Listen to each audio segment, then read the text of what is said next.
सध्या commercial gas सिलेंडरचा तुटवडा आहे आणि त्यामुळे तो सगळीकडे वितरणासाठी बंद करण्यात आलेला आहे आणि अशा वेळी काही जण चुलीवरचं जेवण करण्याकडे वळलेले आहेत। मात्र गॅसच्या तुलनेमध्ये चुलीवरचं जेवण हे खूपच महाग म्हणजे खर्चिक आहे आणि 1000 रुपयाला मिळणारा गॅस सिलेंडर 4 जणांच्या कुटुंबाला जर 1 महिना जात असेल तर तिकडे 4 जणांच्याच कुटुंबाला चुलीवर जेवण करायचं म्हटलं तर तब्बल 2000 शेणी महिन्याला लागू शकतात आणि त्याचा खर्च सुद्धा जवळपास गॅस सिलेंडरच्या दुप्पट म्हणजे 2000 रुपयांच्या आसपास होतो। वरून धूर आणि श्वसनाचे आजार होण्याचा धोका वेगळाच आणि त्यामुळे सध्या एका शेणीची किंमत 1 रुपया इतकी आहे आणि त्यामुळे गॅसच बरा असं म्हणायची वेळ आलेली आहे।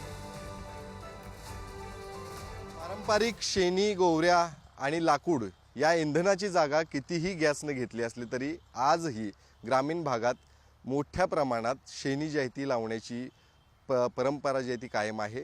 कोल्हापुरातल्या अशाच एका गावामध्ये मी सध्या आलेलो आहे आणि त्या ठिकाणी नेमकी परिस्थिती काय आहे हे आपण जाणून घेणार आहोत।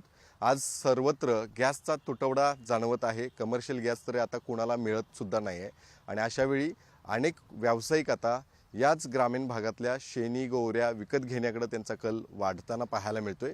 अनेक हॉटेलमध्ये तर याच शेणी गोवऱ्यांपासून आणि लाकडांपासून तर चुली देखील मांडल्याचं दिसताना पाहायला मिळते।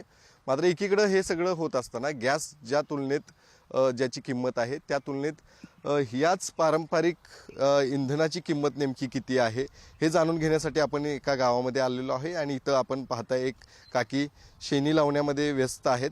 त्यांच्याकडून या सगळ्या शेणींच्या गणित खरं तर आपण समजून घेणार आहोत। या सगळ्या शेणी लावण्याला कष्ट असतं, किती जनावर तुमचे आहेत आणि रोज किती शेणी तुम्ही लावते?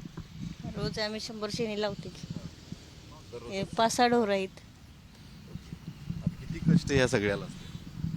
शेण आणून टाकायचं, वैरण आणायचं, लावायचं कष्ट आहे, पाणी आणून।